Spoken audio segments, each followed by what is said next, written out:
Previously on Protect the Princess! I met Sid Zivitz during our mind dive with Albus. I witnessed his youth, his success, his failure, his death, everything.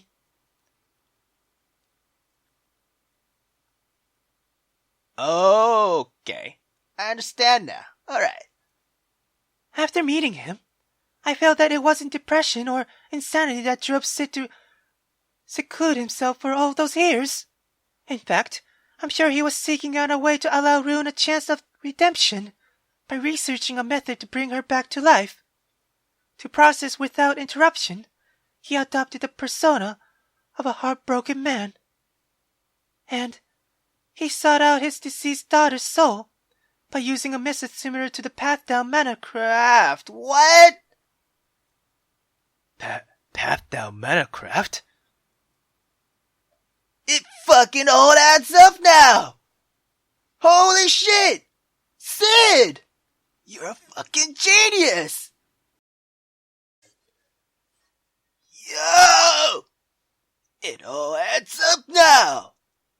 If Sid was able to discover a method recreating the exact effect of a Path Down Mana Craft, then it is possible that he beckoned forth Rune's soul. Fixing her soul to the core of Sarah's chassis would then explain how Sarah came to be in possession of Rune's memories. How did this not occur to me before? If she has a conscience, emotions, anything of human quality, then none of us here has any right to make decisions for Sarah. Selphine spoke with a clear tone, her eyes completely focused ahead on Rudo Zivitz. None of us has the right to deprive her of what she wants, what she thinks, or how she feels. It doesn't matter whether she's a human or machine. Her fate is in her own hands. Sarah is in control of her own destiny. This may be the first time Selphie has left me speechless with her eloquence. Go, Princess, go! In only a few short days, she's already taking her first step towards becoming a worthy monarch. What you gonna say, Ruda? What you gonna say? Nonsense! Not nonsense, Rudo. She makes a valid point. On that I even failed to identify. But perhaps you did see it, right? Did it never occur to you that Sid had perhaps intentionally created Sarah in Rune's image, albeit with one very distinctive variation? Enough, Albus! Sid did the unthinkable and bestowed a key upon Sarah, unlocking a treasure trove of emotions that Rune could never access. If this does hold true, then what we're facing now is a groundbreaking moment against the current criteria that defines humanity. Sarah was merely a byproduct of your father's final creation, a dialogue. We wanted to create dialogue for defining the future, where automatons would be acknowledged as a mechanical equivalent to humans. You have an obligation to unite the internal descendants and drive the dialogue for their revolutionary deployment. God damn it, Albus!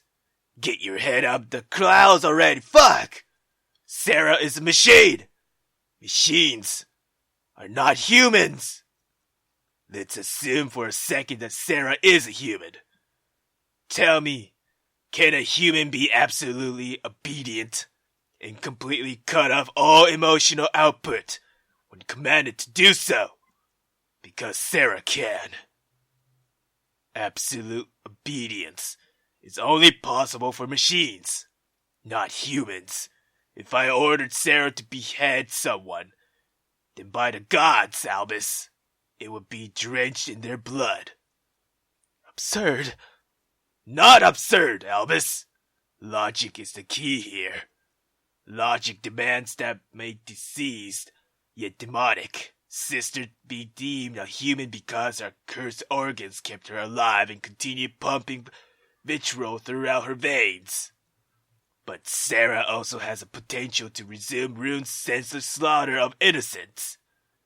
That fact alone necessitates her destructions.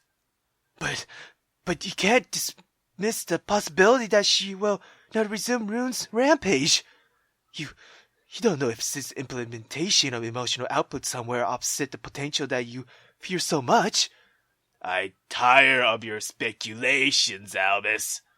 You have nothing to support your argument. Nothing that any of you can say will make a difference. Now, if you excuse me, I have more pressing matter to attend to. Wait, Rudo! Confound it all, Rudo. We're not done here. Mr.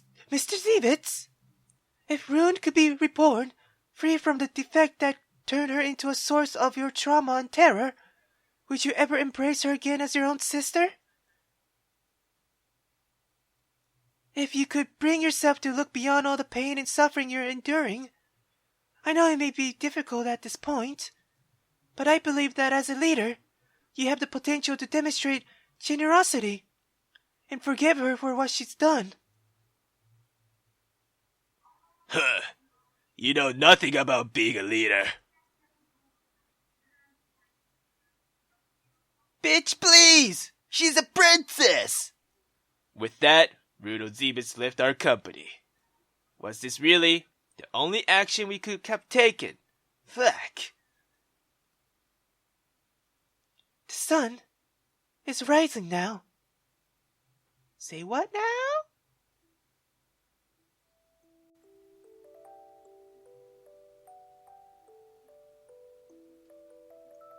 What is this? What? And the music is so fucking awesome! Ah!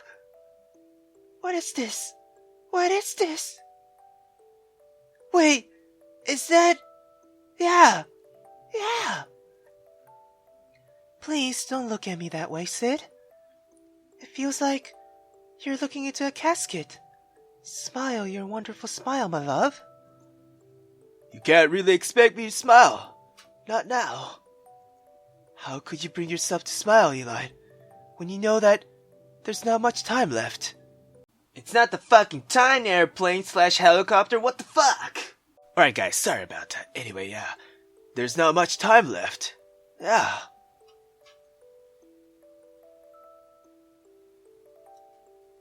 That's the big question, isn't it? A question without an answer.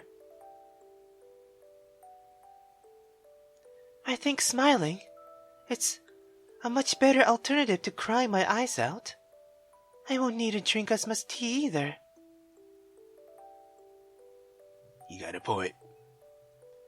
Eli, could you ever forgive me? I know I've been a neglectful, terrible father. My life has always been unbalanced. I always tilted towards work. Why are you apologizing? That's not like you at all, honey. If only I had shouldered the burden of rears our children together, like real parents should, none of this would ever happened. None. If only I had been around them more, been around you more. But I never dreamt that my negligence would cause me to lose my wife and my daughter, all because of my work. I ain't any different from the son of a bitch father of mine. Don't say that, Sid. Don't you dare have any regret for choices we made for ourselves, our children, and our family. I want to see the man of ambition that I fell in love with.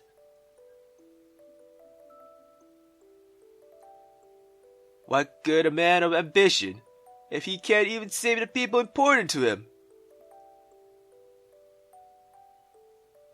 God damn it. Tell me the truth, Sid. Before Rune passed away, did she have some sort of sickness? It's something that I've been asking myself to this day. If it's the sickness that robbed me of my daughter, my only daughter, then I start wondering what life would have been like if she wasn't sick. Fuck!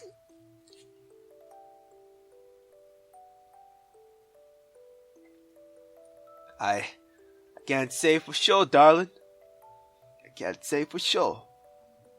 But the daughter we raised, no matter what defect she had, was her one and only daughter. Sometimes I wonder what life would have been like if I could have saved her from herself in time. If I could have given her the emotions that she was missing. Would she still be the daughter that we knew? Nobody knows. I mean, what really happened to a person when they have absolutely no way of expressing their emotions? If emotions are an outlet for all to vent and steam our concerns into a bottomless oblivion, then does it always stop us from taking one step off the edge? I don't think I'll never know, or I'll ever know. Oh, and neither will I. Sid, I have a question that needs an honest answer. Did you hate your daughter? Our daughter? Hate is a pretty strong word. I personally never speak the damn word out loud. I don't know, my dear. I just feel remorseful and shattered inside.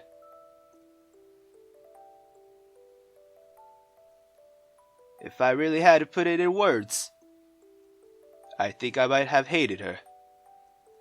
I can never reconcile what she's done to our family because it left me broken.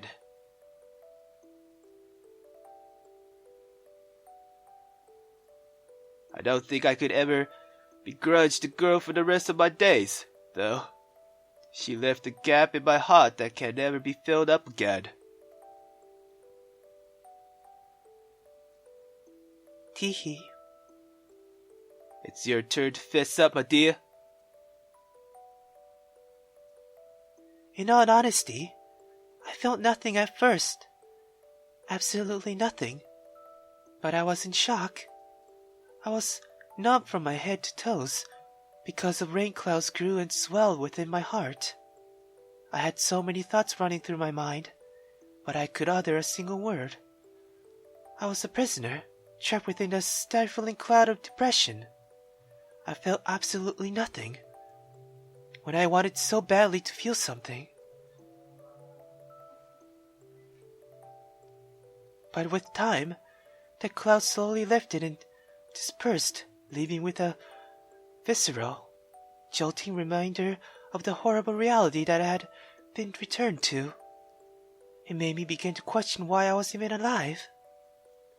The resentment I felt towards myself, from the day forward, was an incredible force to be reckoned with, because I wanted nothing more than to die. Every walking moment, in this pathetic excuse of a body I was born into, was sheer suffering. I think I was punishing myself for not being able to save my wretched daughter.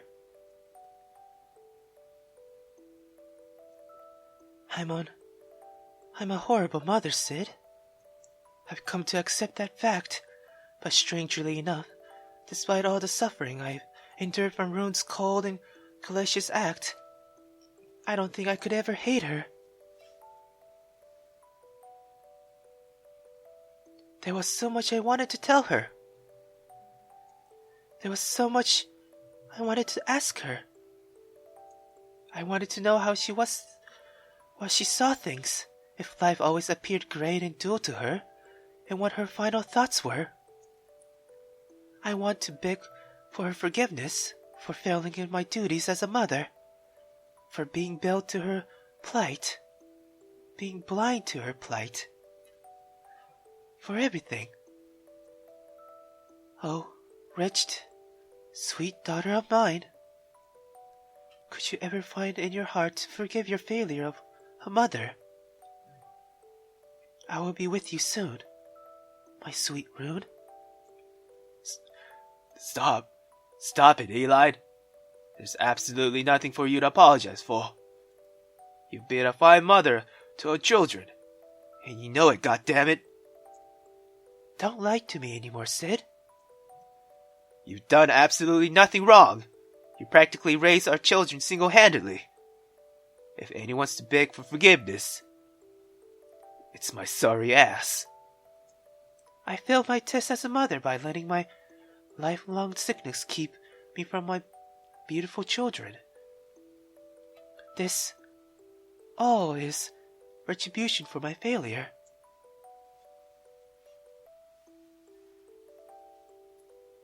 I suppose things started falling apart after Rune was placed under house arrest. For years, I took a passive stance and did nothing but hope that she'd be reformed. From the bottom of my heart, I prayed that our family would be whole again. But somehow I always knew those prayers would go unanswered. The fissure would never be healed, and our family would always remain fractured. And before I knew it, that cloud of doubt started swelling and swelling within me again. I made a decision to keep my concerns unspoken, without confronting the reality of it all. I didn't want to be the one to worsen the fracture, not when the illusion of harmony showed me everything that I ever wanted in a family. I would have destroyed us.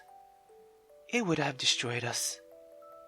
Nothing made me happier than the status quo, so I suppressed the urge to reveal the truth.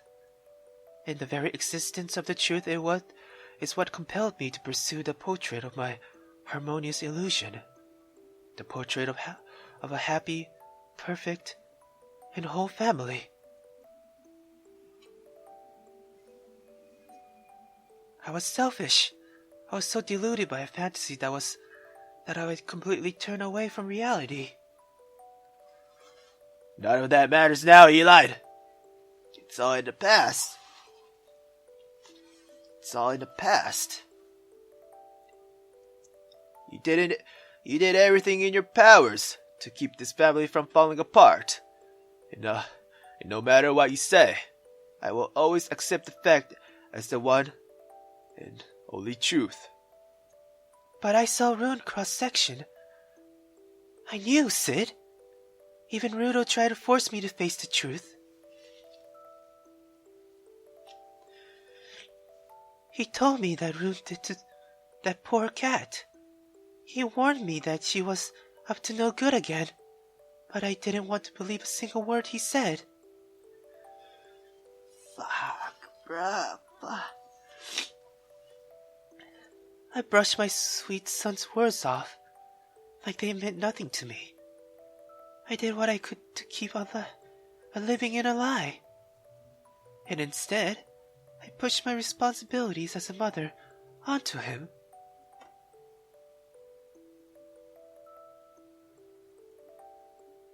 Rudo can watch after her. Yes, why not let the big brother watch after his little sister? I entrusted all my misguided hopes in Rudo's greatest strength. I let his compassion become Rune's caretaker. And all the while, my son was suffering in silence, even more than I was. Suffering from being forced to care for Rune when there was never any hope for her. And he did it all for me. All for me, Sid. Our son. He lied. Why? Why didn't I believe my boy? My beautiful boy.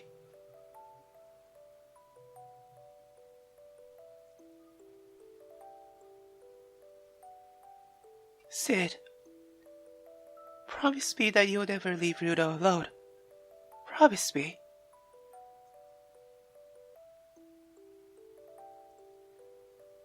He'll never be alone. That I can promise you. Take care of yourself and look out for Rudo. Leave the laboratory when you can. for her son's sake. I couldn't bear the thought of our son being left to fend for himself without his father.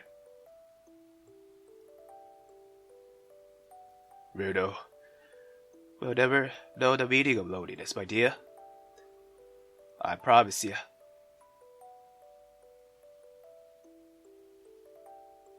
Fuck! Hold on!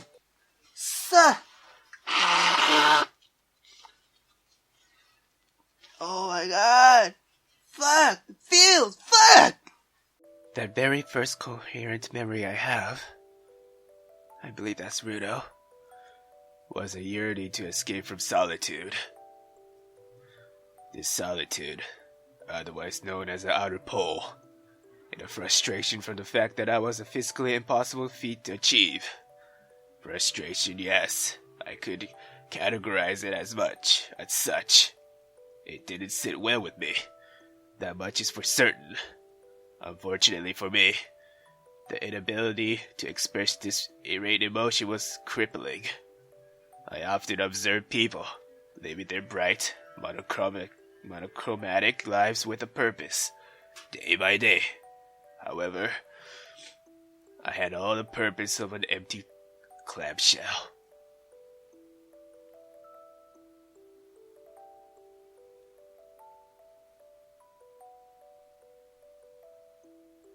The first time I felt a breach in this barrier, when it came to emotional expression, was during my childhood, when I saw a bird lying down on a dirt path one day. I guess I'm Rune. How I came to be on this path was inconsequential, but its neck was stained in a dual shade of crimson, and it appeared to be convulsing severely, as if it were struggling to take flight once more. Eventually, this bird stopped its futile struggle altogether. Suddenly, something from within the depth of my chest attempted to emerge, as if aroused into a frenzy by the very sight of the carcass. The surrounding onlooker all voiced their pity for the creature, but I voiced the exact opposite. For the first time, I had garnered the most bizarre collection of glances, glares, and stare. The sight of the carcass left me with a keen interest, and I hoped to one day witness a similar sight of death. Only in death could I express myself freely. In hindsight, perhaps I also pitied the poor bird. But at the time, I failed to identify what I was feeling, as I could never categorize or distinguish between the emotions that scenes for death elicited. I began to closely observe the reaction that my action had solicited, and in time, I became well versed in the art of mimicking seemingly normal human responses. But there was a period of my childhood when I was forced to be confined with my own residence. I had only a few familiar faces to observe then. The faces of my mother and my brother. My mother was always in poor health, but when she spoke, I could always expect a smile, in addition to an amplified pitch. Regardless of her poor health, she stood resolute and unwavering in the face of reality. My mother brought what I believe was warmth into my life. At the time, I didn't know how to properly reciprocate her warmth. To me, mother was unconditional care and compassion with nothing more than unsolicited, unwarranted, and utterly alien. I didn't seem to fully comprehend a mother's love for her children. And then there was my brother Rudo, who spoke with such a soft tone, but would immediately override its effect with his scornful scowl. And it was well deserved. For the grand majority of the childhood, I took an active role in traumatizing him. I tried to push him to the edge, time and time again, but he would always rebound and redouble his effort to work against my own. While my accomplishment garnered much praise in Lab 9, overshadowing everything Rudo had done, he had the audacity to assert his non-existent presence daily.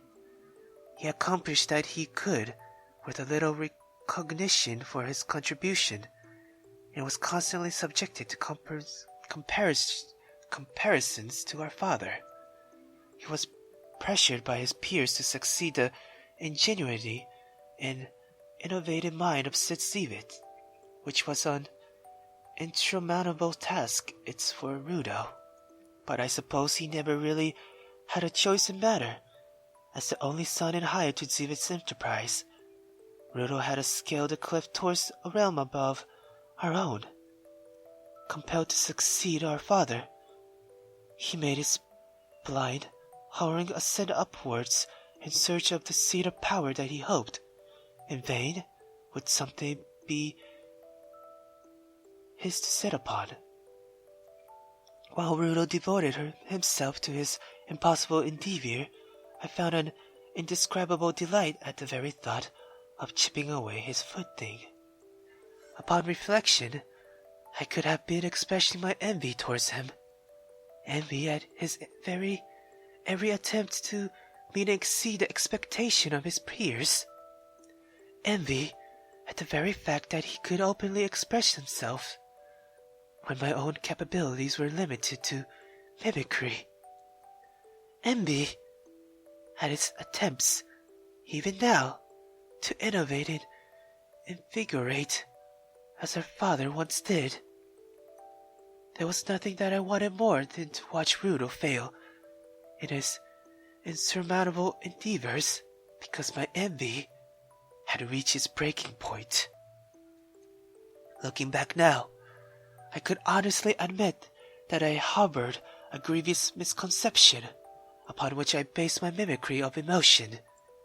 I learned that emotions could never truly be defined, and that even I was not impervious to manipulation by them. I am responsible for killing my mother, and I am at fault for destroying my father's focus. But most of all, I am responsible for tormenting and warping my brother into the cold and callous man that he is today. Fuck! Yo! Dude! This shit is deep as fuck! Yo! Yo!